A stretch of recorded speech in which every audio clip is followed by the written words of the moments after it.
everyone, and welcome back to another episode of Southern Discomfort. I am your host with the ghost, the paranormal pastor, Zekiel Kincade. So I wanted to welcome everybody to the show. And we're going to do like always, we're going to give people a little time to hop on and get in the chat and tell us hello. So anybody who is new to the show, we have live chat that goes on while we talk and everything. So it's a good way for you to ask questions and meet other people in the community. So don't be shy. Come on, hop in the chat and introduce yourself. We're all family here, so we will make you feel at home and welcomed. So tonight we are kicking off a massive study. As some of you who are aware, who've been watching the show, the question of ranking of supernatural beings, and is there an order to them, and how many are they, and what are their roles? This interest keeps coming up. So we're starting a massive study on that, and we're beginning tonight. We're going to look at demons. And so that's what we are going to be discussing tonight and for the next several weeks. And just to let y'all know, I want your feedback on these. And what we are going to do is we can go as in-depth as you want. We can do a couple episodes on demons. If you're still wanting more, we can continue the subject or move on to something else. We can go as in-depth as you want to go. But before we jump into all of that, after we give some time for people to get on, I'm going to do a couple of house cleaning things, some announcements, and then we had some questions left over from last week that we are going to answer, just because we ended up going late last time and time got away from us and we kind of had to end the show. So we do have a question, several questions actually, that are all revolve around and associated with the subject matter of tonight's episode and the ones that are forthcoming about demons and possession and attachment. So that'll be the first thing we do before we actually jump into the teaching part, is do those housekeeping things and answer the questions that were given to us towards the end of last week's show. Something I wanted to share with y'all real quick while we're waiting on everybody to come on. I am going to be going to New Orleans in a few weeks. I think I mentioned this last time. Bethany and I are going, and we're going to stay in the Louvre, the haunted, one of the most haunted hotels there in New Orleans. And so hopefully I'll have some cool stuff to share with y'all after that trip. But I wanted to show y'all this. I want to recommend this book. This is one that Bethany got me, and I started reading on New Orleans voodoo. It's very thorough, and it's really, really well done and good. And it gets into a lot of the history of New Orleans and how it was founded and how the voodoo religion in New Orleans developed with its African roots and its ties to Christianity. Again, a possible subject that we could get into one day on the show. So just go ahead and chalk that up to something that we will probably get to on Southern Discomfort. Oh, I see Modern Creations. You've read that book before. Awesome. Yeah, I've enjoyed it so far. I'm several chapters in, and it just keeps getting better and better. And I've read a fair amount of books on voodoo, and I have to say this is definitely one of the best ones that I've got my hands on so far. So this is it again, the New Orleans Voodoo Handbook. Ken's on Filon. So this is it, folks. Pick up a copy of this if you have any interest on this subject. So see, we got CC, Dago, Myers. Welcome. Glad to have y'all back. Thanks for joining us tonight. Bethany's going to hop up with me in a little while, so she'll be here as well.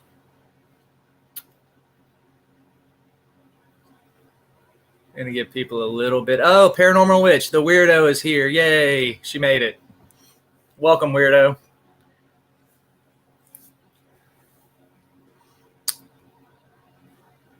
Hey, Kenneth. Welcome to the show.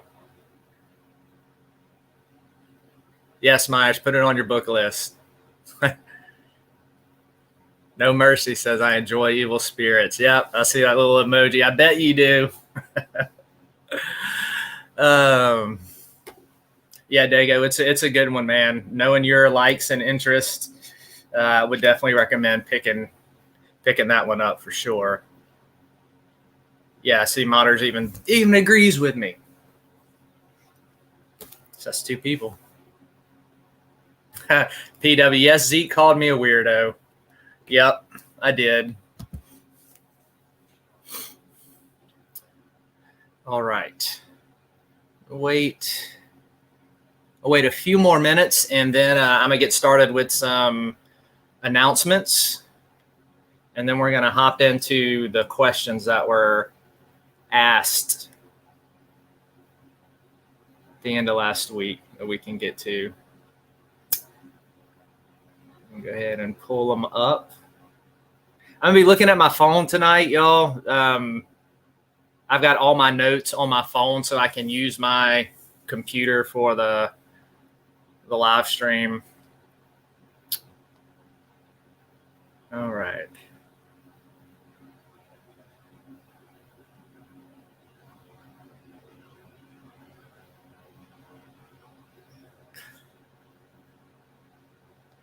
If there's anybody I missed in chat, sorry. Hello, welcome to the show. Glad to have you. We're going to be talking about demons tonight. So, all right, it's about that time. 10 minutes in, so we're going to go ahead and kick things off tonight and jump into it. I know a lot of you have had questions about Octagon Hall. We will let you know when those tickets are posted and go on sale. For those of you who haven't kept up with the news or heard what's going on, Dustin and Vickie and I had the chance to go do an investigation at Octagon Hall. One of the best experiences of our life. We got asked to go back. So August 19th, that's a Saturday, me, Dustin, and Vickie are going to be leading tours in Franklin, Kentucky at Octagon Hall. The space is very, very limited. There's only 15 tickets, and that's it.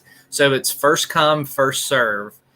And those are going to be going on sale pretty soon. We will definitely keep everybody in the loop about that when it happens. You keep up with Southern Discomfort or Dustin's show on Monday nights.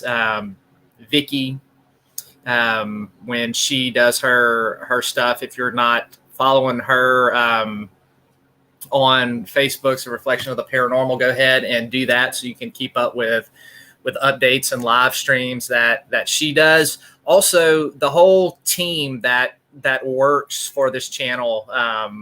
It is a team effort. We're all creatives.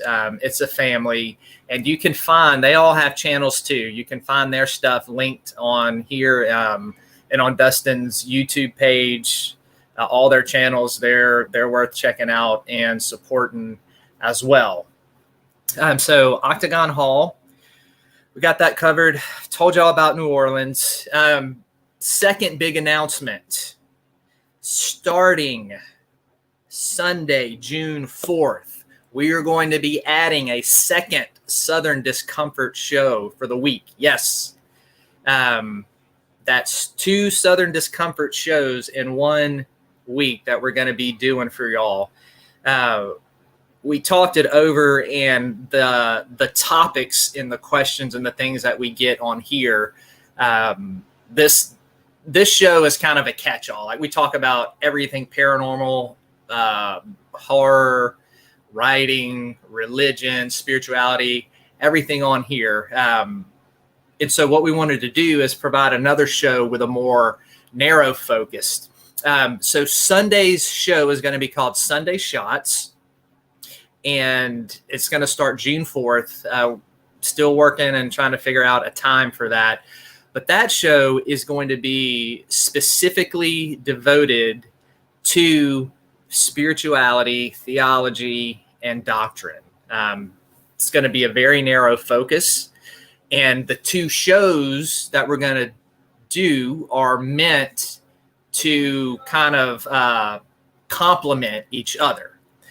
So with our study of demons and supernatural beings that we're going to be doing on Tuesday nights, Sunday nights, I'm going to be adding to that, and I am going to be teaching through the first book of Enoch.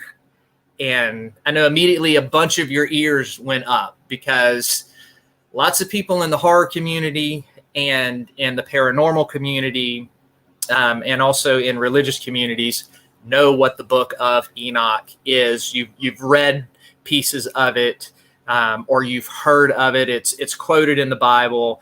It's the book of Enoch that has all about the watchers and the detailed account of the watchers cohabitating with women, giving birth to the Nephilim.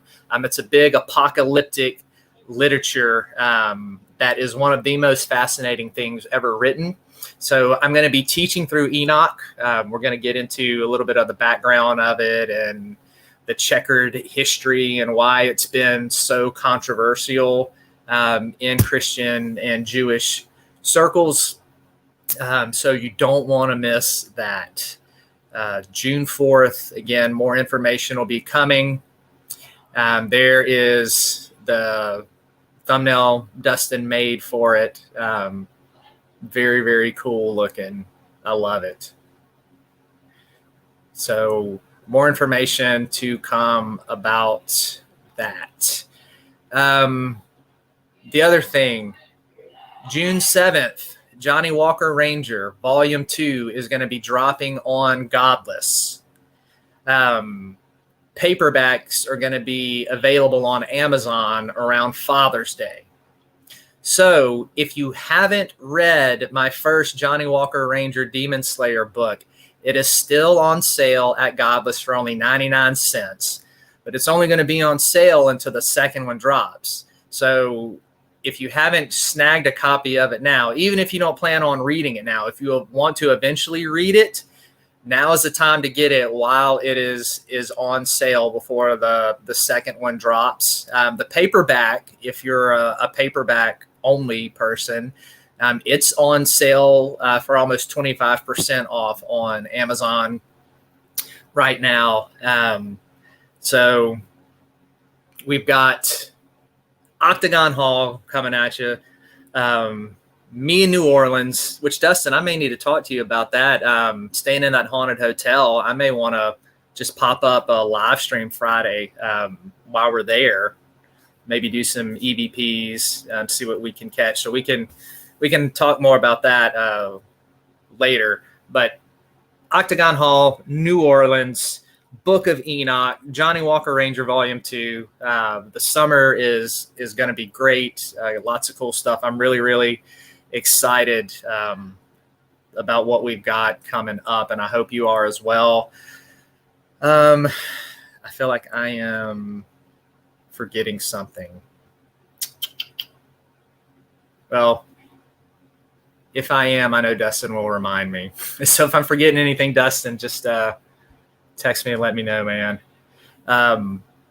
But also on Godless, the site that Johnny's on sale for 99 cents. I have a Southern Discomfort series.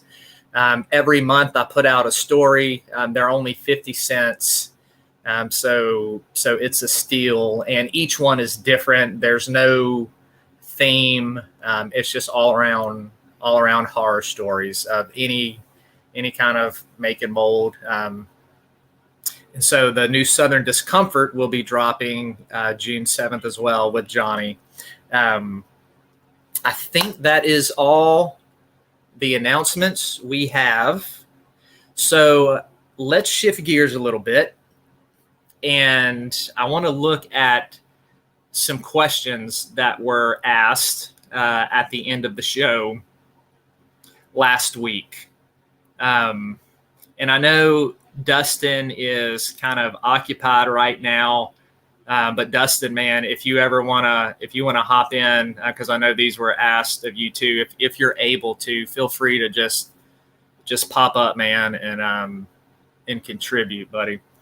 So the first question is, how do you protect yourself before going into a place that is haunted? I know everybody has different things that they do. Me as a Christian and a follower of Christ, my personal belief with him being God in the flesh and with his death and resurrection, being the Lord of the spirits and having authority over all, and stripping evil spirits of their power and authority.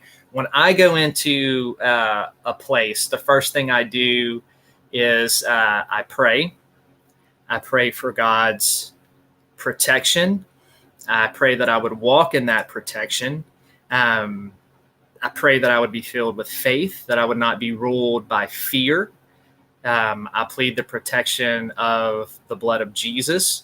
I ask that God gives me discernment of spirits as I go into a place, especially if I know my prayers of protection are a little more intense if I go into a place knowing that there has been a record of negative spirits or demon spirits in there. Just a little more cautious.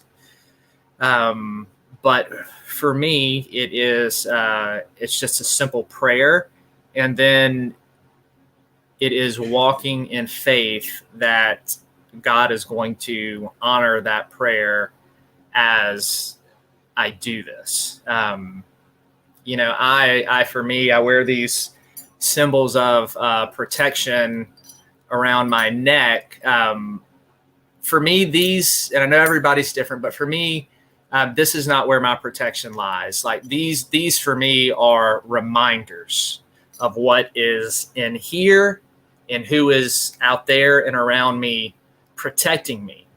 So, I mean, for me, I can go into an investigation and not even wear these, because my faith isn't behind these things, but it is behind the one that they represent. And so my faith and the one that is placed in is really where I put my trust and protection. If anybody on chat wants to chime in and kind of say what it is you do for prayers of protection or rituals or things that you go through, feel free to go ahead and let everybody know things that you do. They could learn something and pick up on something that could be beneficial for them. So, you're more than welcome to share that. The second question for me and Dustin was, have you or Zeke ever had something follow you back home? If so, what did you do to get rid of it? I had this problem a lot when I was first getting involved with this stuff. Dustin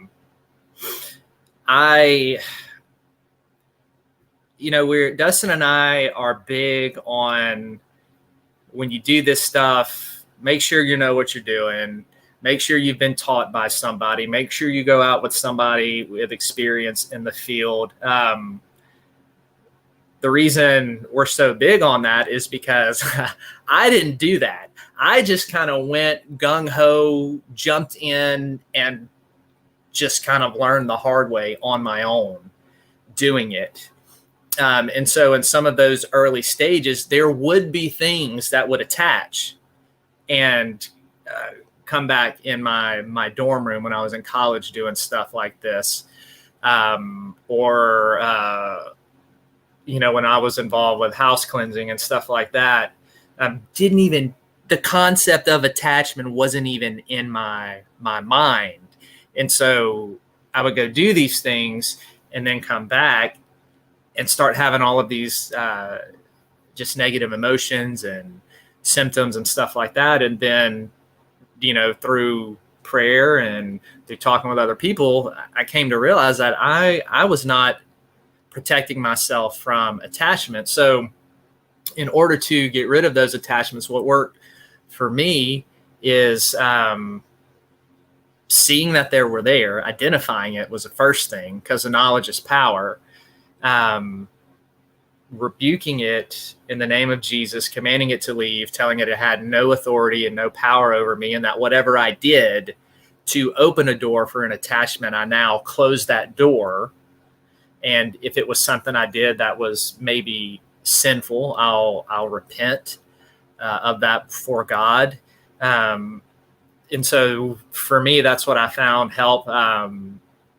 Also had a point where that one attachment was so bad, I actually had to have other people praying for me to get rid of that one. So through the years, I've learned attachments can be broken, but it's better not to have an attachment at all and be cautious.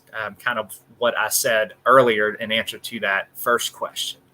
But yes, I have in the past, early on, when I did not know what I was doing. I had stuff like that happen.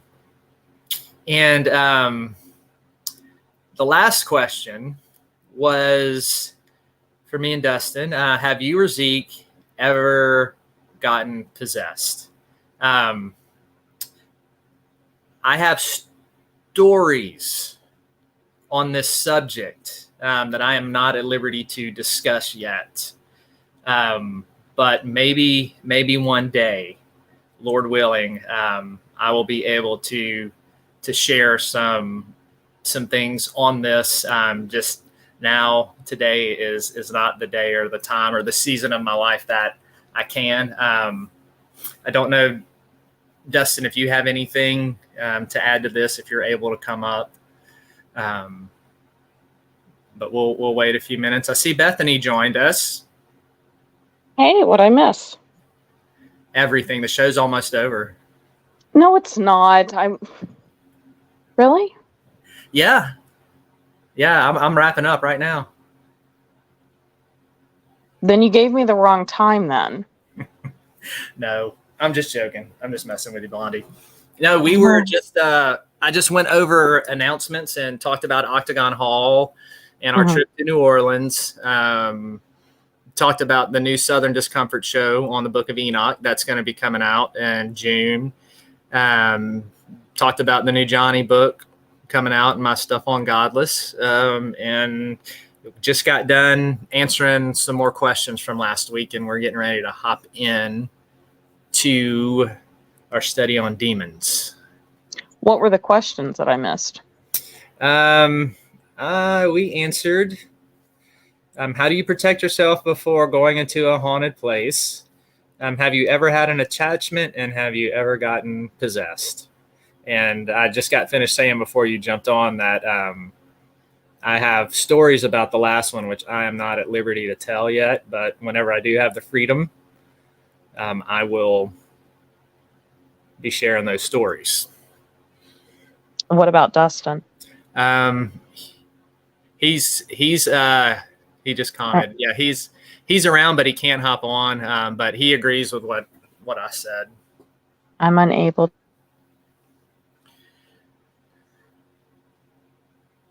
Yeah, he can't hop on. That's what he's saying.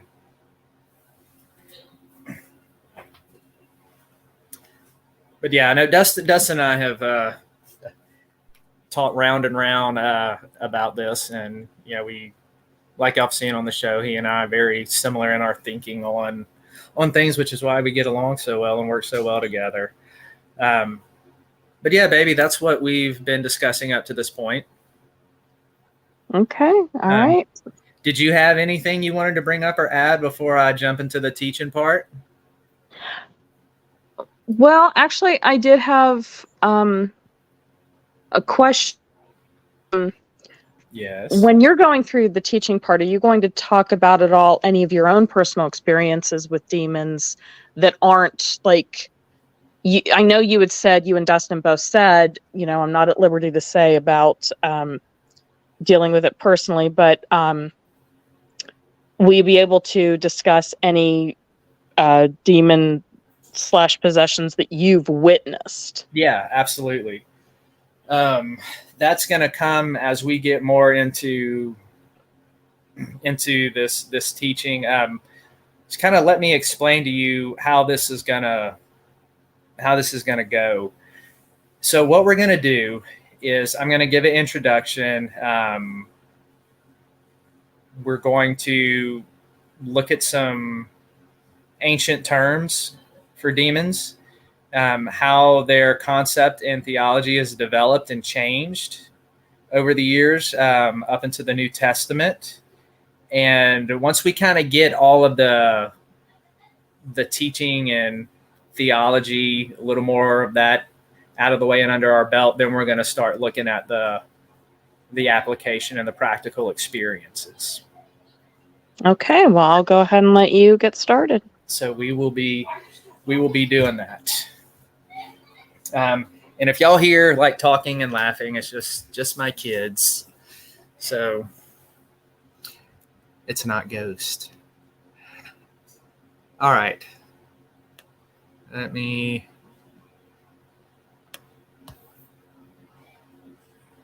get my notes up here. Y'all bear with me just for a second. I should have done this already, but I got to. By the way, hi, Cece. Hi, Heather. Now, PW said there's 78 demons with high rank and title, but they have legions of demons behind them. That's true. Yeah, that's so what we'll look at too, and this is worth mentioning, is that there is a difference, and we'll bring this up and look at it too. So you have the Old Testament and that intertestamental period between the Old and New Testament, and then the New Testament. And this is where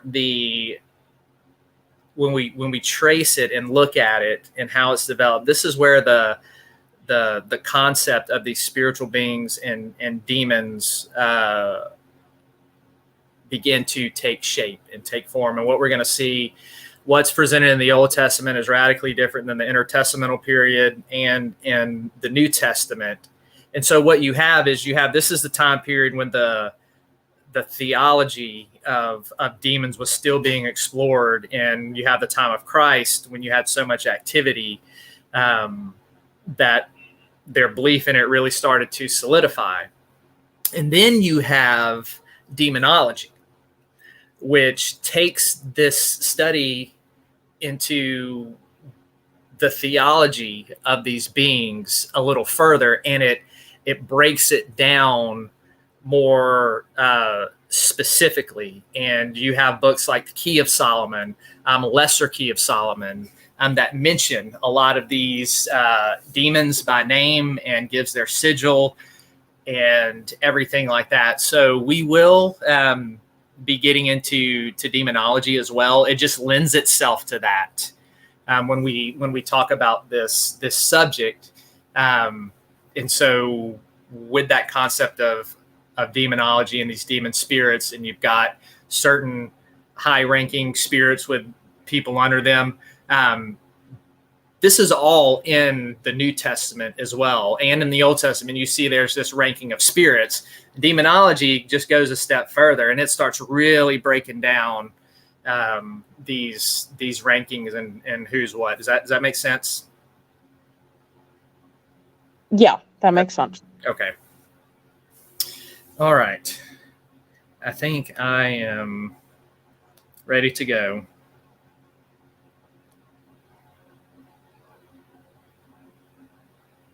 All right. I did tell y'all I was going to be looking at my phone a good bit tonight because that's where I have my notes on all of this. Demons. To start things off on this subject, those of you on Instagram saw my post. You may have read this already, so just bear with me if you're hearing it or seeing it again for the second time. But what we're going to be talking about tonight is not going to conform to what a lot of people already have in their mind what demons are, what they've been taught. There's going to be stuff that we talk about that if you went to church growing up or if you're in church now, probably not going to hear about it. Even if you've done Bible studies through churches or things like that, you probably still haven't heard about it. The only way you might have heard about this stuff is if you've gone to seminary. And in the past, when I was going through, a lot of this stuff wasn't mentioned yet. A lot of what we're going to look at tonight and over the next few weeks has really become popular or becoming more popular in theological circles because of the more attention and teaching that is being done and drawn to it through a rise of all of these Old Testament scholars who are looking at the ancient Near East context in which the Torah, the books of the Old Testament, was developed. And what this has done is it has put some things into a different light. Terms in the Hebrew scriptures in different lights. And it's not this hasn't trickled its way down yet into churches, into Bible studies, into popular teaching. My hope is one day that if we keep talking about this enough, we keep teaching on it enough, that it will. That way it can combat some of the false information and traditions that we have picked up on and developed into the culture. Now, I'm doing this. I want to do this. There's a bunch of reasons that I've already mentioned of why we're doing this, but I want to give you a couple more reasons why we're really going to break down this topic of demons. People, Christians, non-Christians, different religions, whatever. When I use people, I'm just using it in generic terms because a lot of what we have about demons in our culture and how they're presented all come from a Christian tradition and a traditional viewpoint that is not necessarily found in Scripture. And there's two reasons for this. First of all, what is taught about demons in popular church setting and in our culture does not come, all right, hear me, it does not come from a close inspection of the Hebrew and Greek text, which is what those of you familiar with Bible study know that's what the Old Testament, Hebrew, New Testament, Greek, they were written in, and even a lot of these books that influenced the New Testament writers in that intertestamental period were written in Aramaic and Hebrew as well. And what happens is these terms are being neglected and we're giving them just kind of a modified English translation. And then all of this is being filtered and guided by church traditions that have developed over the years. And it's not being filtered through the biblical text or through the worldview of the writers of those texts or through the languages. So it's very important that we go back to the source book and look, especially with all the new information that we have now in this area. So most of the common and cultural beliefs about Satan, demons, other spiritual beings that we'll look at, they're all rooted in English translations a lot of times. And you even have some scholars that are lazy and they don't do the research and they just go with whatever the English translations are saying. And then all that does is reinforce these traditions that aren't helpful to understanding what's there. All they're doing is getting in the way. And so whenever we do a study like this, and I know people coming in and watching, there's going to be a broad spectrum. Some of you have never heard this before, and you're going to find that tradition challenged. You even may find your mind bucking against some of it. And then there's other of you, you're going to have heard some of this before. And this is just going to affirm you, and then it's going to give you more information to add to the subject matter. Trying to see if there's anything else I want to say on that aspect of it. I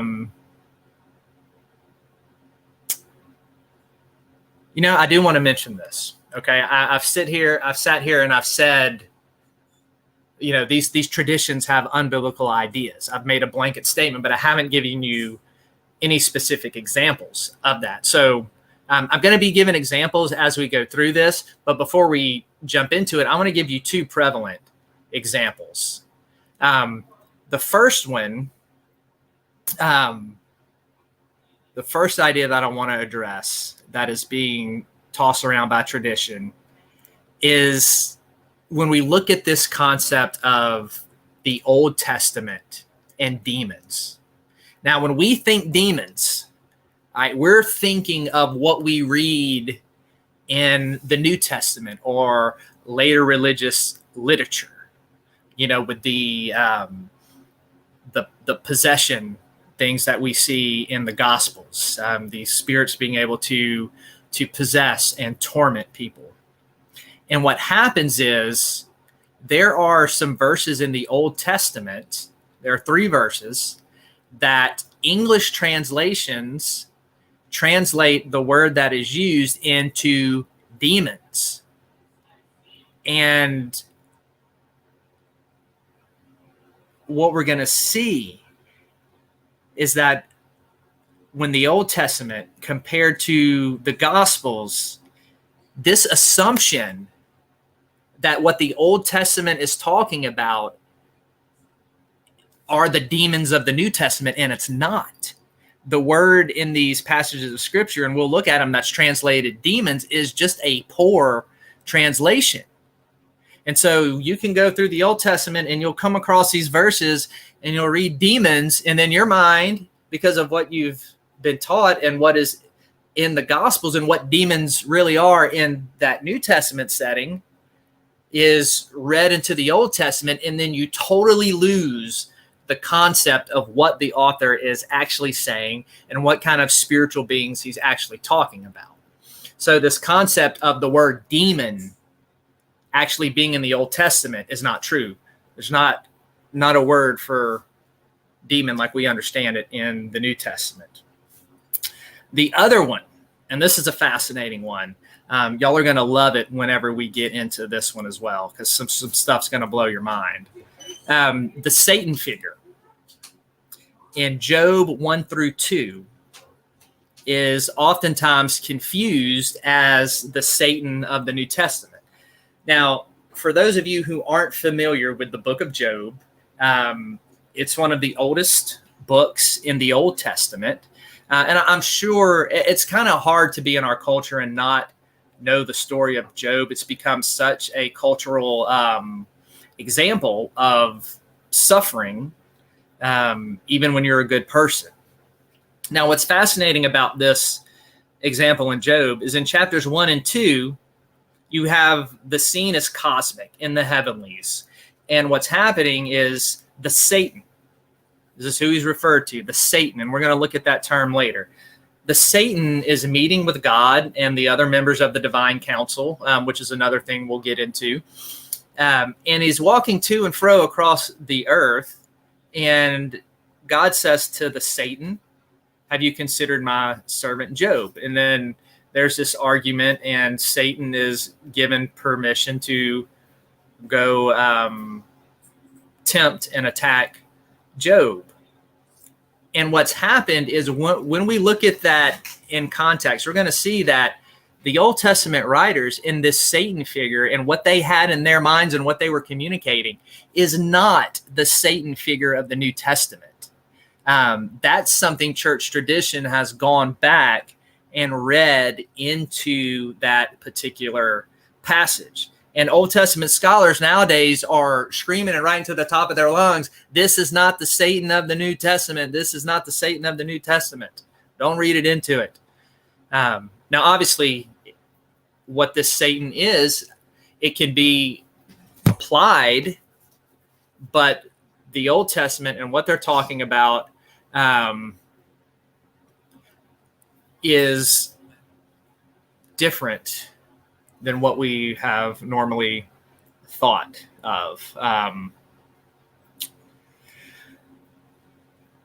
The other thing that we will address is there's this teaching in church tradition, and y'all tell me if you've heard this, just to make sure y'all are tracking with me. I'm not losing any of you. How many of you have heard in church or through a Christian friend or Sunday school or in a sermon or even reading something on this subject? Tell me if this is familiar. Satan and a third of his angels in heaven rebelled against God before the creation of humanity. So before man was created, there was a rebellion in heaven. Satan was cast down along with a third of the angels. This is taught almost unanimously across denominational lines. Through this study, we're gonna see that this is not the case. There's rebellions, there's angelic rebellions recorded in Scripture, but there's not one recorded that takes place in the beginning before humanity was created. What's used as support and proof text for this is out of the book of Revelation, chapter 12, where when you look at it in its context, and again, we're going to get into this, but just kind of a brief overview. When you get into the context, we see that this rebellion in the book of Revelation is talking about the birth of the Messiah and something that happens around his birth and the signs and the spiritual warfare and the things that were going on at the advent of the Messiah. So, this is only 2,000 years or so ago. It's not dealing with this primeval period before the creation of humanity. So these are just some of the things I'm talking about that we were taught that, they're not bad things. They're not true. And when we're studying subjects like this, the ultimate goal is what is really being said, not what do I want it to say, not what do I want to read into it, not what type of tradition do I want this to fit in, but let's look at what it really says. And if our tradition goes against it, well, maybe our tradition is wrong and needs to change. So what we're going to do is we're going to start this study off in looking at some terms in the Old Testament that have to do with the spiritual realm and spiritual entities. But before I jump into that, I just want to make sure, are y'all good? Are y'all still tracking with me? Just throw something in the comment.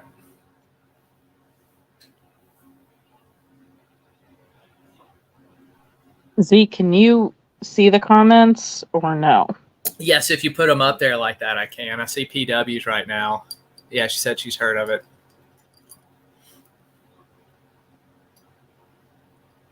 Yes, Satan, PW, it is a title, especially in the Old Testament. It is a role. It's a title. Not necessarily a person. So we'll look at Satan does not become a person until the intertestamental period, before the New Testament. So we'll get into that. But yes, it is a title. It means accuser.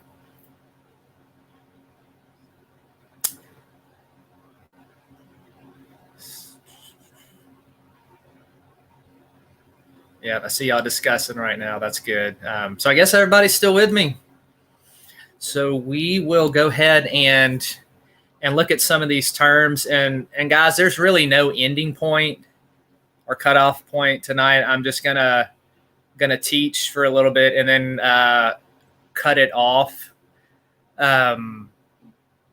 because I don't want this to get overwhelming, because there is a lot to discuss and cover. So I feel like it may be better to take it in bite-sized pieces, because I know this is probably new for some people not.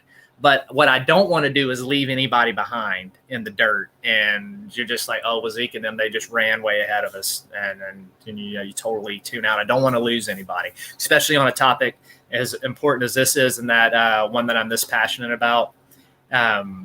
It's easy for me, because I've taught on it so much, to just rattle stuff out, and I don't want to do that. I want to make sure everybody is with us and tracking. Myers, thanks, buddy. Hey, Teresa, thank you for joining us. I see you up there. I must have missed you earlier. All right.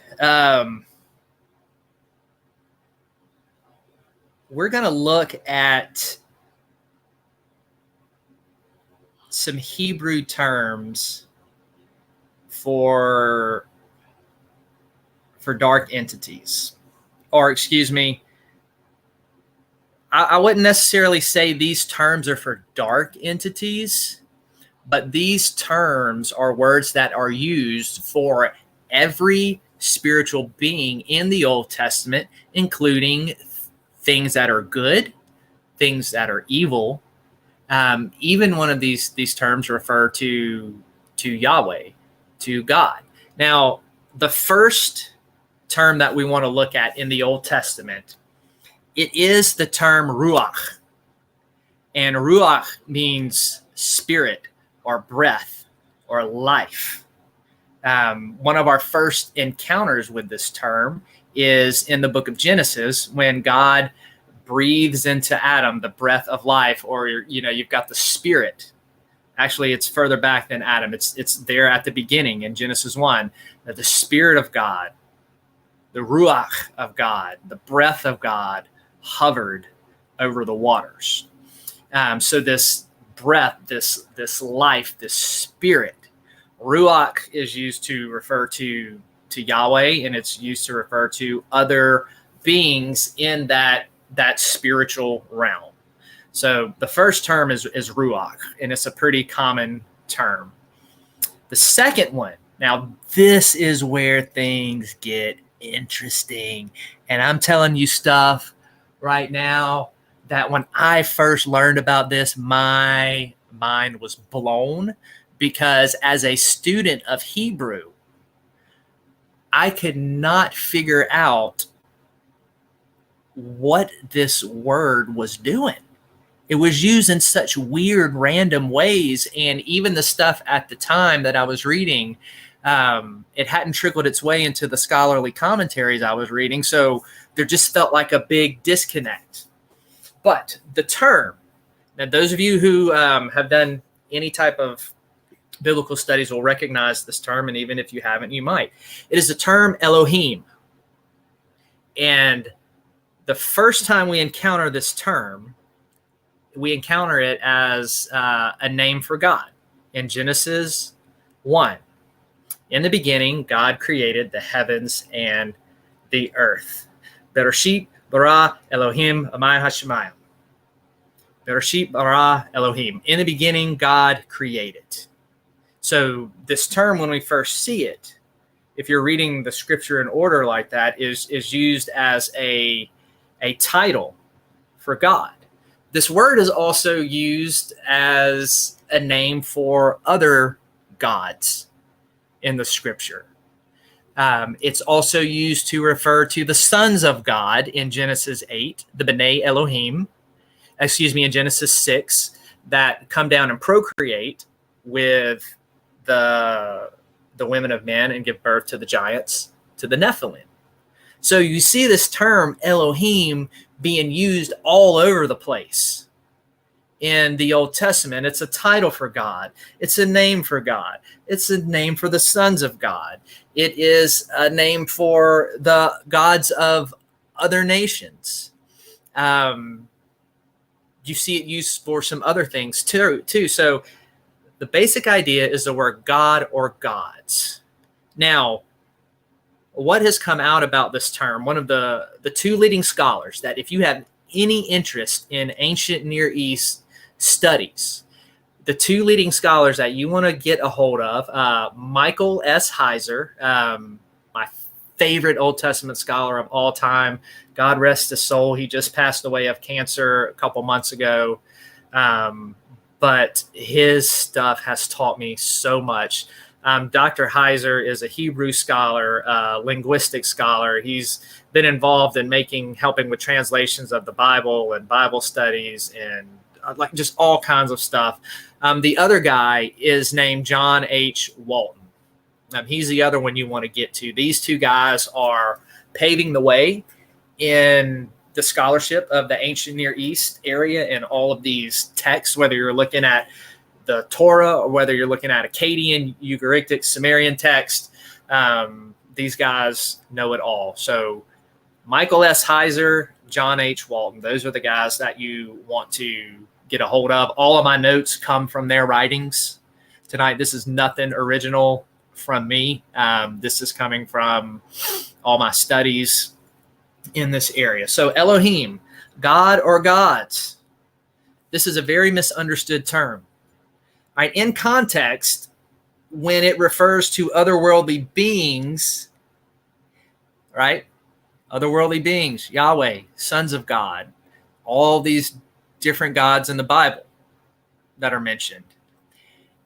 What it is, and this makes perfect sense, it is a place of residence term.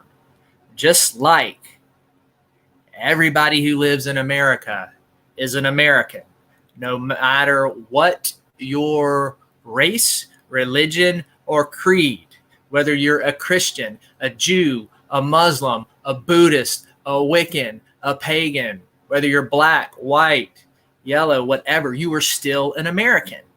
And that's how this term is used. An Elohim is any being in the spiritual realm. Anything that is not human can be an Elohim. That means God is an Elohim. He is the supreme Elohim. It means the angels are Elohims. It means the sons of God on the divine council, we'll talk about that, are Elohims. It means the spirits of the dead are Elohims. It means that what we'll look at later, according and using Old Testament terminology, any type of spirit, negative, good, it's all an Elohim. It's a place of residence. So in the Old Testament mindset, when we die and become a spirit and move on, we are technically an Elohim.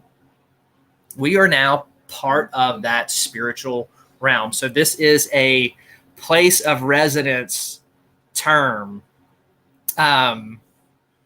Now, I mentioned it's also used of Yahweh, and it's meant to delineate him from these lesser beings. Like there's an Elohim, and then there's Yahweh Elohim. That name and title there is to distinguish Yahweh as the chief supreme Elohim, the ruler of spirits, the ruler of the spiritual realm. Yahweh's an Elohim because he's not physical, but he's not just any Elohim. He is the chief Elohim, and all the other Elohims, all the other spirits, good or evil, are all under him, under his authority, and under his control. So any being that by nature is not a living human being is an Elohim. So it's just a divine being. And it coincides with the term we just looked at, Ruach, which is why I wanted to put the two together. Ruach is a spirit. Elohim refers to any of these spirits in the spirit realm. And these Elohim, what we'll get into and look at is some of these Elohim, and we'll look at those scriptures they were created by God, but they ended up rebelling and failing to serve him. So this rebellion, when we look at these rebellions in scriptures, these angelic rebellions, it does not change. And here's what I want you to understand.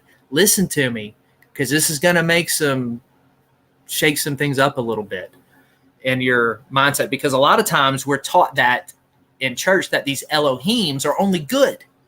God is an Elohim. And we're taught that the sons of God, the B'nai Elohims, that they were all good. And it's not true. So follow with what I'm saying here.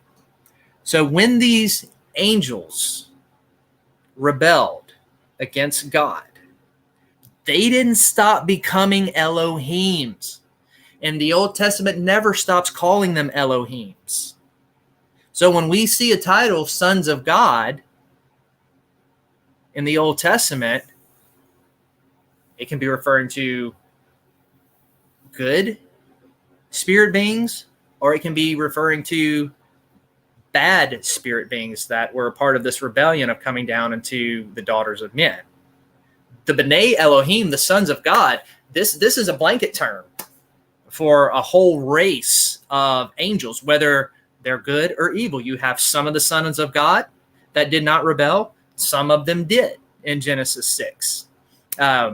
This is a subject that you're going to want to tune into when we get into the book of Enoch, because Enoch goes heavy into this teaching about the sons of God. He refers to them as watchers, like from the book of Daniel.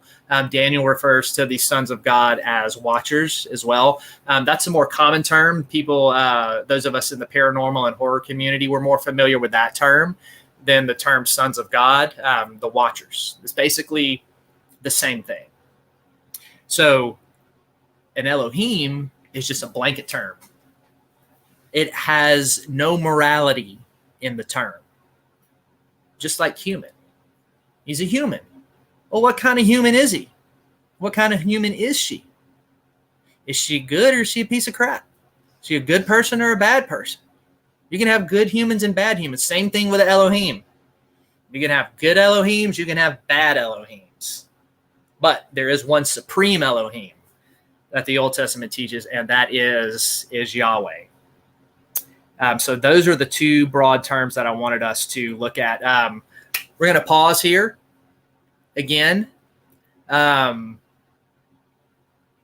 everybody a chance to take a breather. If you have, and I'm narrowing the focus of this question because I know if I say, do you have any questions, there are going to be all kinds of stuff come out. Do you have any questions about what we just talked about with the demons and the Elohim? Anything we've talked about to this point. I'm going to pause here and let anybody ask while I get things set up for the next round of terms that we'll look at. Well, PW said, yes, like Abaddon is the angel of destruction. He is not evil or good. He's just doing his duty. Abaddon is the king over the bottomless pit in the book of Revelation that releases the demons. And there's debate on his role. And so some see him as neutral. Some see him as a very, very nasty, high-ranking demon. So what I would encourage y'all to do is just do your research, look at it, see what you think, and come up to your own conclusion about Abaddon. We will be looking at him in the future, especially when we get into New Testament demonology. We will be. My apologies. It's Abaddon, not sorry. I'm read that wrong. Abaddon? What'd you say? I thought I said something different, but it's Abaddon. I didn't hear if you did. I interrupted. Go ahead. Finish your thought. I'm sorry. No, hey, Allie. I was leaving it open for anybody to kind of catch up and take a little bit of a breather and a mental break right now after me just hitting them with a fire hydrant of information. Yeah, I think Stacey's right. She said, I'm so into listening to Zeke, I can't think of a question. And All right. And I think that's kind of That's what I've been doing. I've just been listening. All right. Well, we will keep going then. Yeah, Yes. go ahead. I don't see any other. Let me flip through my notes here. All right. We looked at Ruach. We looked at Elohim. All right. Let's look at the Old Testament, right? We just looked at terms talking about their nature. The second thing we have to take into consideration when we're trying to form a theology of spiritual beings is we have to realize with the Old Testament, spiritual beings and what we would refer to as haunted or cursed places coincide with one another. So you can have a place that is a name and it's named something, but it's also named after a evil entity. So there was this mixing of holy and unholy geography. And the worldview of the Hebrews is a very fascinating one. Their concept, when you look at everything that Yahweh did, he sets apart a people and then he gives these people a land. It's all to restore what was lost in Eden. Eden was lost, and so now God is in the process with his people, and starting out in the Old Testament, that he's calling out a people and he's giving them a new land. Now, in their cosmic geography, right, you had the holy space, which was the garden. That holy space was replicated in the tabernacle, which was the little portable tent they took around in the wilderness before the temple was built. And then when the temple was built, that was the holy place. And the people associated with the holy place, God's people, were called to be holy. Now, everything on the outside of them was considered wilderness. Just like you had in the garden, you had Eden. And then everything outside Eden was treacherous territory. Eden was meant to be a protective, safe, holy space to worship God in, and then that was ruined. And so the wilderness and Eden kind of meshed together.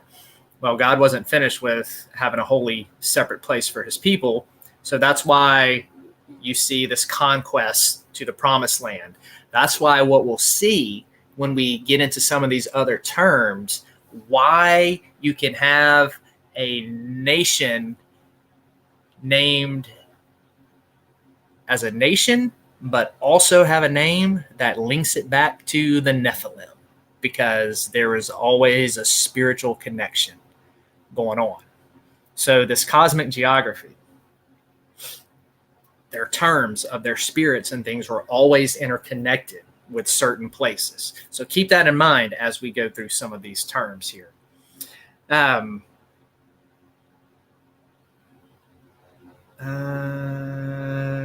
going to skip that. I had some notes here about the serpent in the garden. I'm going to save that for when we actually get into talking about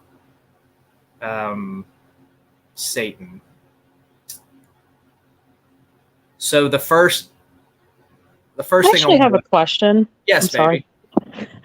So, what do you honestly believe the Nephilim were? Do you believe it's just a story? I'm not playing my cards yet, Boo Bear. Sorry, I'll wait. My bad. I'll go sit in a corner. Go, Blondie. You're not getting it out of me yet.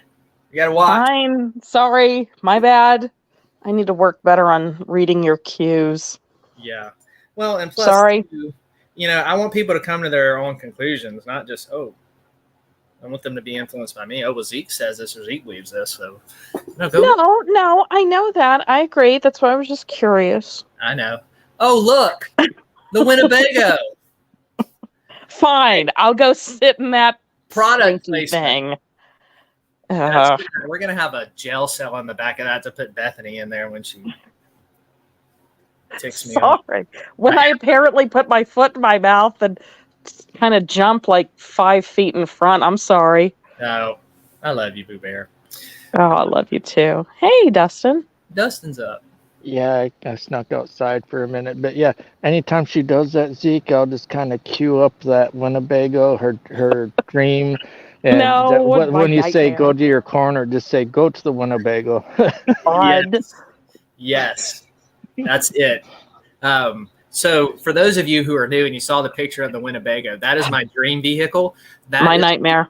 when Bethany and I get married. That's what I'm gonna drive her around in. I And will burn that thing to the ground. I am not kidding. her love chariot. No. Now, and that's what I'm gonna be Oh, hauling. God. The I station. don't know which is worse, that or that, God, awful hell on wheels. Well, see, you can be driving behind him in the family. Let's see, what can we call that? The love wagon or something? I don't know. We have to come up with a name for it. Yeah. I would The just beef. ram him as hard as I can and hope they both catch on fire. No, Me out of my misery. isn't she so sweet? No. You Y'all don't see want to ruin. her? Don't do that to your dream, Winnebago. No, so every time you buy any of my books, my whatever I'm able to save, everything is going into the Winnebago fund. So I think right now, Bethany, I think the grand total in the Winnebago fund right now, I think is like $8. So Good. We gotta win a lotto. yeah, so Good. if I were you, Bethany, I wouldn't be too worried right now. And Allie posted something for you. Yeah, she said in Egyptian history, everything was first created in mythical origins, places the mind before physical. The serpent and garden existed here first. This symbolism exists in all creation stories. Yep, it does, and we're gonna get into that especially when we get into the Satan figure and Satan in the New Testament. We're going to look at that and see that the chaos creature, the serpent, is a symbol used all across the ancient Near East. We're going to give a couple different ancient Near East interpretations that could fit in this. I'm going to give you one by John H. Walton, who I mentioned. Hey, buddy. And I'll give you one by Michael S. Heiser, who I also mentioned. You got another person that came in too. The turtle lady came back. It looks again. like a hearse. It is your death wagon, Bethany. Oh, thank you, Myers. They feel bad for me. Why do you want things that look like they wouldn't even start? Just imagine the old rustic 70s smell, all the euphoricness of it, man. I tell you. Yeah. I bet I could find some old Fritos in the couch cushions too from 1986. And all the sardine beer farts from all the guys going camping and fishing and sitting in there. So you lay your head on a cushion. You kind of probably got the little whiff of it still. Yeah. God, yes. Like you can just smell that thing before even getting in it. Oh, yeah. Coming. But yeah, so when you buy my books, why do you do that? Go to the Winnebago Fund. And I know y'all want Bethany to have this nice vehicle. Help me provide for her. Help me provide a nice, comfortable life for her. Good wheels. Good thing for us to travel in. I'm not asking for much. It's not like I want a brand new $200,000 RV. No, we want something that really is worth about $8. Yeah. Allie said the willow specifically, along with the falcon and serpent, juicy. Yeah. Yep. Yeah, a lot of what you'll see with those Semitic cultures, they had a common cultural worldview, common cultural stories, and they would take these symbols and these stories and use them to speak in theological terms, use them to talk about the deities, the gods, the relationship between the humans and the gods. So you'll see all this rich symbolism in these cultures, and it's very, very fascinating to study. So, y'all, we got stuff for days we'll be able to talk about. So, thank you, Myers. He said, they said, I do like the idea for it to be the Sasquatch headquarters, but not to torture Beth with. Thank you. I think you have somebody's kind of coming on your side a little bit, Bethany. Well, Good. Thank you. I'm not going to hurt her. She's not going to be in any pain. Well, Now we need to just- do then, in order to allow Myers to even see the coolness of it in person, he's got to dress up like Austin Powers and go, yeah, baby. Myers, can you do that? Oh, Myers behave. standing on the roof of it doing that while I drive down the freeway. Mm, Myers, do you want to be my like hood ornament? Put him on the top.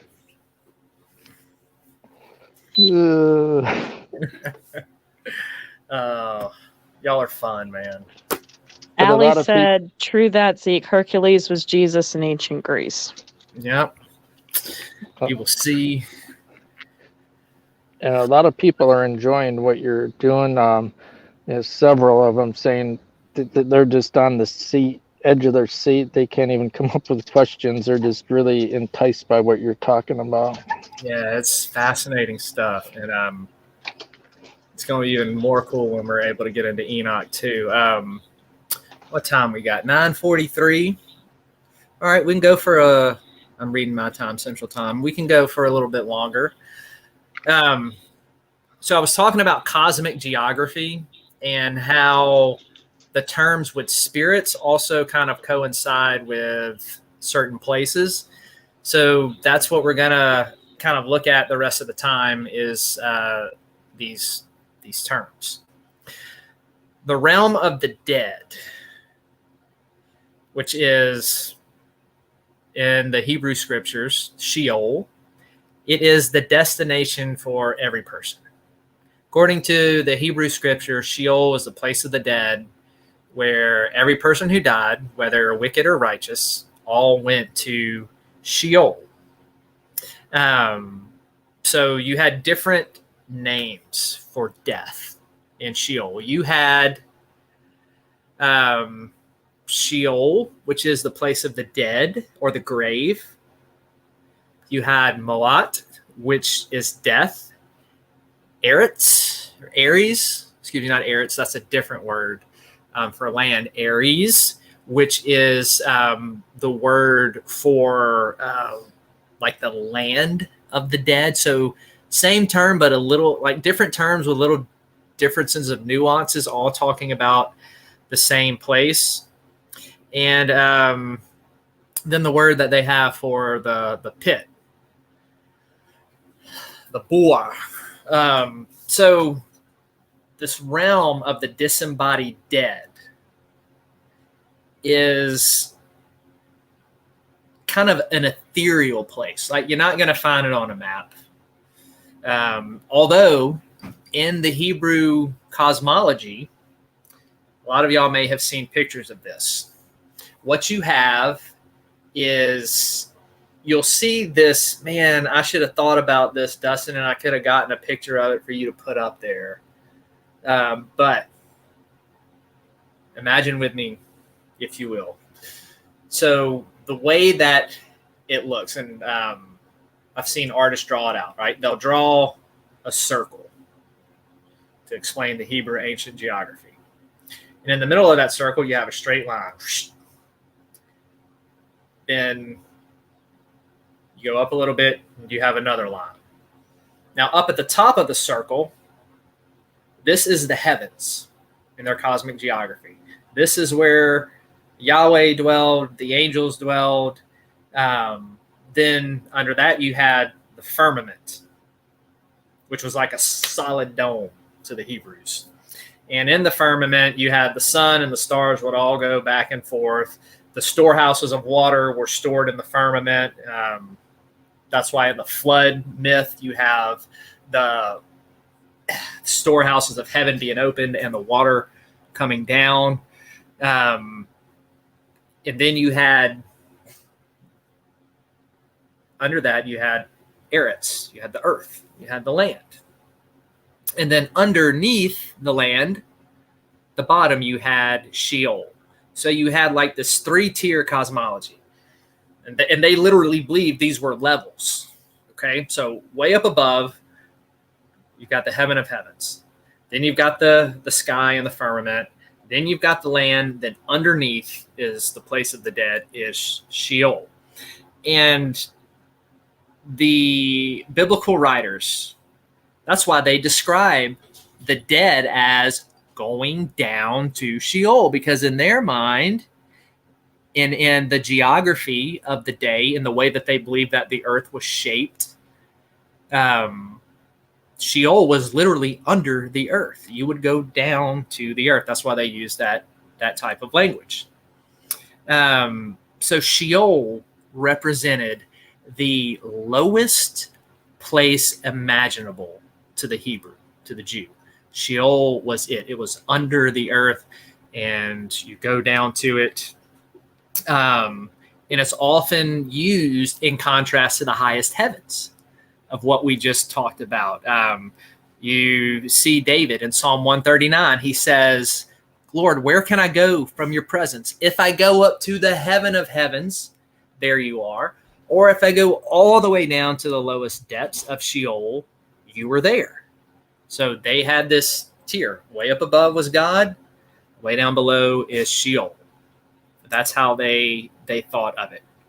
So in Old Testament theology, the land of Sheol is populated by the human dead, whether wicked or evil. Everybody, when they died, went to this holding cell, to this place of the dead where all disembodied human spirits go.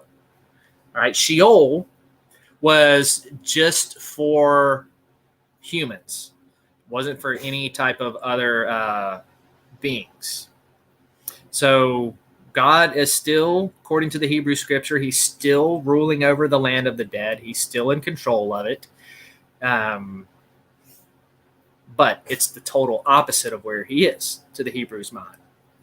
God lives up here. Sheol is way down here. And it was the hope of the righteous one day in the Old Testament that they would be removed from Sheol and brought up to Yahweh in the heaven of heavens.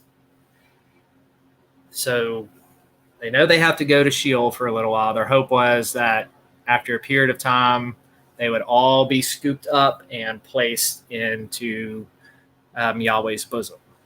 That was their hope, to get out of the underworld. Now,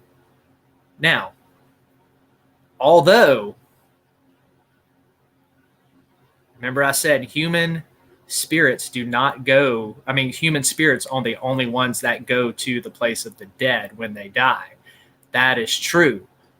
But Sheol does have other residents living there besides human spirits, according to the Hebrews. That's what we're going to look at now. It is the term Rephaim. All right, you've heard of Nephilim, Anakim, Rephaim. All these are terms that have been associated with the clans of giants. Now, when we look at this term throughout the Old Testament, we will see that the way that it is used. I'm going to read you a quote by a scholar. He says, a great deal of literature has been written on the nature of the Rephaim, especially since the publication of Ugaritic texts where they are mentioned extensively. So Ugaritic, you heard me mention that earlier. It's another Semitic text, Semitic people in that whole ancient Near East culture. The biblical concept of the Rephaim was related to, but differed from their characterization at ancient Ugarit. So what you have here is you have the Ugaritic Rephaim, and this term, the Rephaim, was taken and absorbed into Hebrew, although they didn't take the theology that was attached to it. from the Ugaritic. They just took the term and said, hey, we like this term. We're going to hijack it from you and take it here with us. And that's what they did. Now, when you read your Old Testament, English translations, you're going to see this term Rephiim in a lot of the translations translated as giants. Or a better interpretation, a better translation would be shades. Shades, meaning spirits of the dead or the dead, just depending upon the context. So Rephiim can refer to a giant, or it can refer to a shades, a spirit in Sheol. Now, if you're trying to translate, if you're a scholar trying to translate the Old Testament, you can see what your predicament is going to be. When I am reading this text, should Rephiim be translated as a race of giants? Or are they talking about spirits in Sheol? Or is there a way that maybe, just maybe, these two different translations are not that far apart from each other? But it does show you why there is so much misunderstanding and difficulty in dealing with this term. Are we talking about humans? We're talking about quasi-divine beings? We're talking about disembodied spirits? What type of Rephiim are we talking about? All of them are possibilities. It just depends on the context. And when we look at the Ugaritic text, where the Hebrews, I said, got this Rephiim term from, in the Ugaritic tablets, they do not present the Rephiim as giants at all. The Rephiim, according to the Ugaritic text, they are clearly divine residents of the underworld. They're not giants. So this helps us kind of put something into perspective, all right? So you're a Hebrew and you're writing in your alphabet in your terms and are just developing, and you get this term Rephiim here, and in Ugaritic it means like a spirit of the dead. So you take it and you still are using it for that meaning, but yet you've infused some other nuances in it as well. So what happened is the Hebrews hijacked this term, Rephiim. Yeah, we're going to use it as spirits of the dead, but guess what? We're also going to use it as giants and other things. Now, the question is why? Why would they take a term that is specifically in the Ugaritic, is specifically used to refer to spirits of the underworld? Why do they take this and start to apply it to giants or to some of the giant clans that we read about in the Pentateuch, the first 5 books of the Old Testament?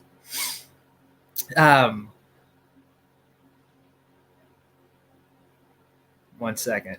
I'm trying to think how I'm going to skip that. That's getting more involved into the language. We're going to move on past that. So when we translate Rephiim as shades, which a lot of scholars are going back to, what happens is this really captures the otherworldly, shadowy nature of these spirits living in the realm of the dead, these shadow-like spirits, these shades, these residents of the underworld. I see your comment, Ali. Ugaritic is Ugaritic. Ugaritic. Ugaritic. It was another Semitic culture over there in the ancient Near East. So Rephiim, shades, captures the otherworldly shadowiness.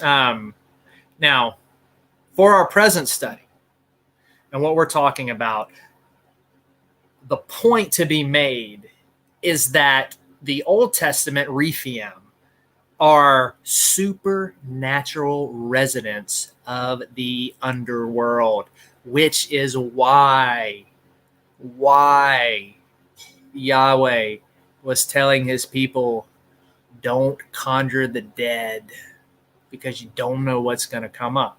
You get a dead spirit? Yeah, you will, but your ass could also pull out a Rephaim from this pit, and then it's not going to go well for you. So Rephaim are the supernatural residents of the underworld, and they are disassociated with the presence of God. Who were these Rephaim? Where did they come from? I don't know. Maybe we'll discover that as we continue this study.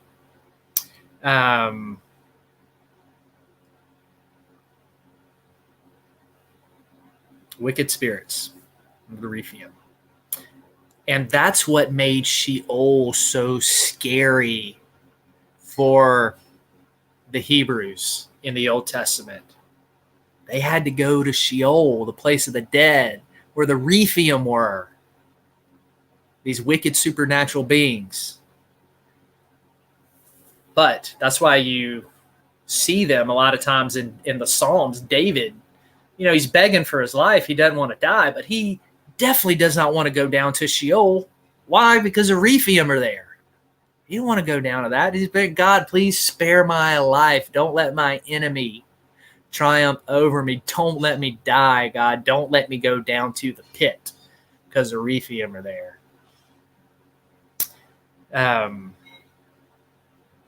This word is used in Proverbs, Rephaim, dead, Sheol. They're all interconnected.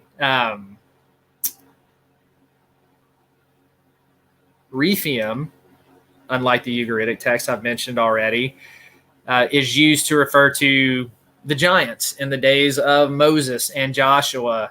They're going through the wilderness, going through the promised land. They're having to deal. One of the famous Rephaims, King Og of Bashan, he's mentioned in the book of Deuteronomy. He's considered a Rephaim, connected with the Nephilim and this tribe of giants. The Rephaim are linked with the Anakim, which is another race of giants in Deuteronomy. There's the Emim, the Anakim, the Rephaim, all of these the Nephilim, all of these these clans are interconnected. We'll get more into that, into the Nephilim, Rephaim as giants later on down the road. For right now, we're looking at it just in the fact that these terms, especially Rephaim, just not referring to a clan of giants, but it's referring to spiritual wicked spirits, residents, supernatural spirits, not human spirits, that live in the underworld. Let's see what time we got. 10, 11, y'all 11 on the East Coast. Well,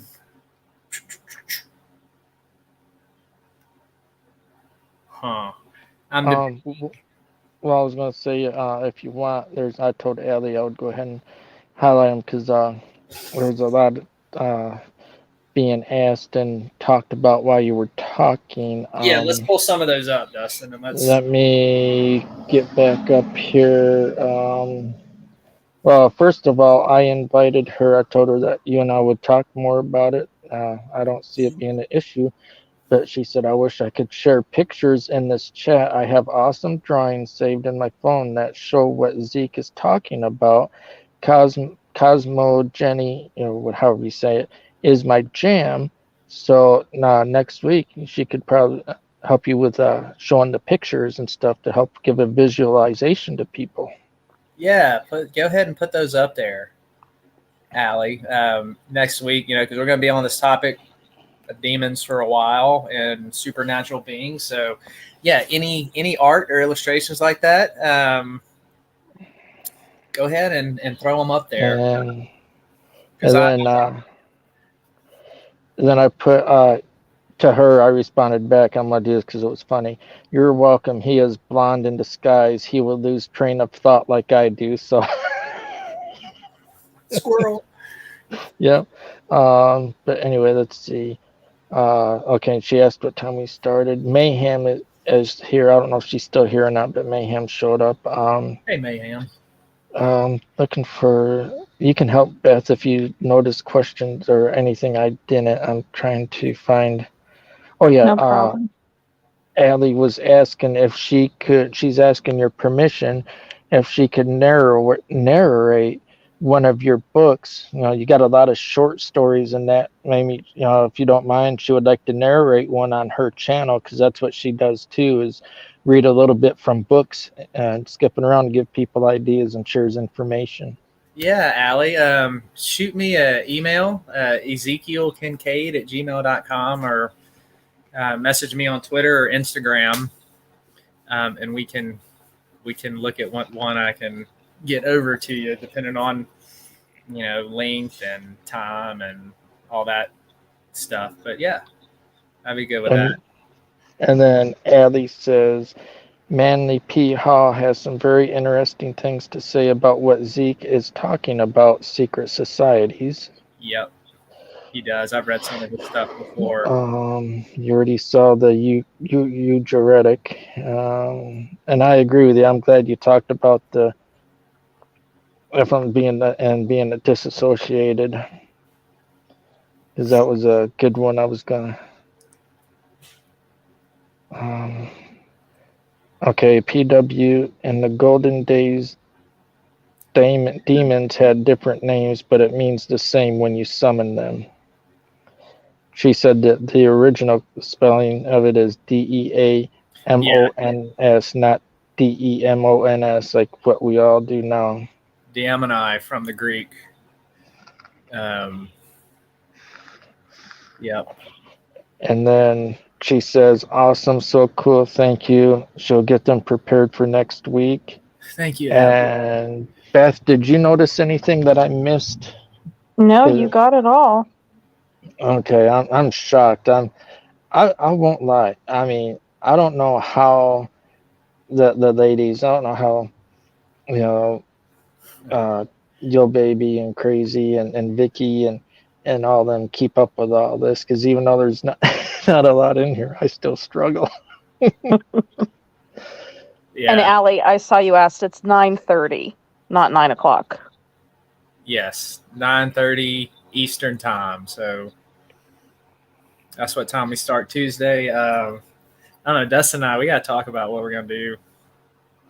What time we'll do Sunday. Yeah, for the 4th, and for anyone that's joined here, I'm going to give you a teaser thumbnail of what he's talking about for Sundays. Where'd it go? Okay, here we go. Yep. I'm going to be teaching through. Let me get that comment out of there. There we go. Yeah, we're going to be, whatever you want to call it, preaching through, teaching through, studying. We're just going to be going through the book of Enoch. Starting Sundays. The stuff that you won't hear in certain type of structured buildings. Yeah. So that'll be June 4th. We'll keep everybody posted on that. Let me get back. We get to all the questions. You give this. I just want to give anybody a chance to. Allie said something about. Sorry, Dustin. No, you're fine. Manly P. Hall had some. Yeah. I saw that, baby. I saw it. Yeah, I highlighted that one. I had read some of the stuff before I'd heard of him. Sorry, my food poisoning's been flaring up off and on, so I might have to hop off. Yeah, it's been a rough couple days. I know exactly what you're going through, because Crohn's disease is basically like living with food poisoning every day for the rest of your life. Yeah, I have something kind of like it. It's microscopic colitis, and it's like sometimes I can't tell. I'm like, is it food poisoning or is it a flare up? Yeah. So yeah, it's all under the umbrella of IBS. It sucks. And thank you, Ellie. I appreciate it. I'm not the one that rocks it, though. I won't lie, and I'll be one of the very few people to even say this that has a YouTube channel. But PPR is nothing without Vickie, Crazy Girl, Yo Baby, Zeke, and Beth. We're all the team, so it's there. It's not me rocking it. It's everybody rocking it. Even though the ladies can't be here, they got things going on. We're still all rocking it. Yep.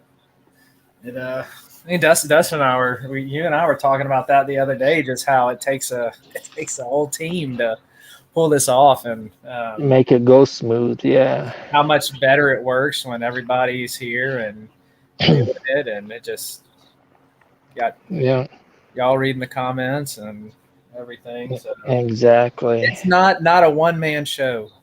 No, not by any means. Even when I'm behind the scene down in the basement, it's still trying. I've got this up on two other devices to try and keep track of everything, and then of course the StreamYard on the phone and try to highlight and try to make sure everything's going good. Yeah. But I think I'm gonna just stop right there before we unpack a whole nother term. Okay. Um, And don't forget, everyone, please stay after the show, because once Zeke does his final cue of goodbye, we've started doing this probably about a month ago whenever Yo Baby's town got hit by a tornado, we do this to help inspire her and other people not to give up. There's a video we put together, and then when that video is over is when the live stream will be done. yeah. Yep. I love that video, man. So y'all definitely hang around and watch that.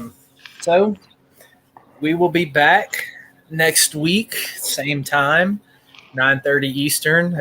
We're gonna pick up where we left off and just keep plugging along through this. Don't forget, just remind you again, we'll keep y'all updated about Octagon Hall. Hopefully, I'll have some cool stories from New Orleans for you. June 4th is when we start the Enoch study. Johnny Walker Ranger Volume 2 drops June 7th on Godless. See you, Myers. So Bye, Myers. Johnny Walker Myers. Volume 1 is on sale right now for 99 cents until Volume 2 drops. So grab it while you can before it goes back up to its normal price of like $4 or $5. I think, and you can all of your links, if you all go to last week's live stream with Zeke, all his links are pinned at the very top of the live stream, so you can click a direct link to that if you want, and it takes you to all of them. Yep. And I'll put that in after the show too. Thanks, buddy. Mm-hmm. But you got anything else, Dustin or Bethany? I'm grateful for CC and PW and Heather earlier. She was being a good help.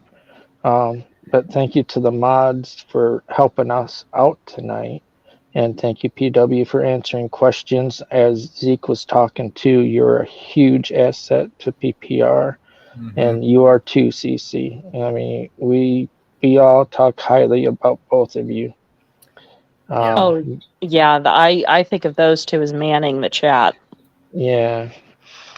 And Teresa, thank you. Zeke does do a great show.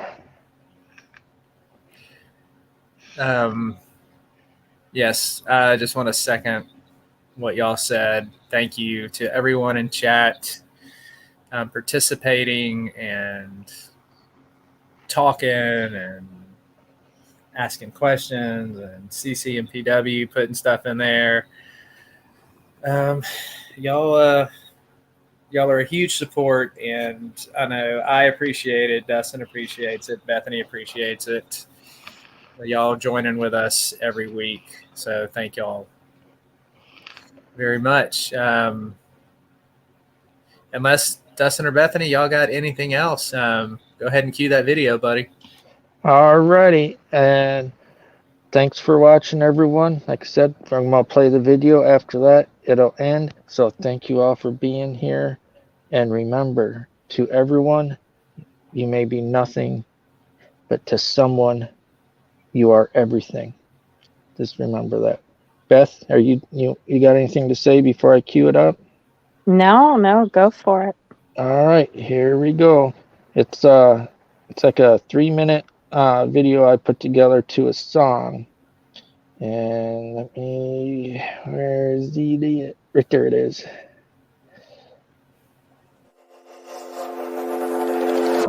Is this what giving up feels like? I don't know, I don't know. Tell me, have I lost my mind? Nowhere to go, so far from home. Is this what giving up feels like? I don't know, I don't know. Tell me, have I lost my mind? So I break these walls and hold my head up high, and I set my guard until the day I die. As the rain falls down, there's no more tears to cry, tears to cry. So I break these walls and hold my head up high. No, I'm not giving in. No, I'm not giving in.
Giving in.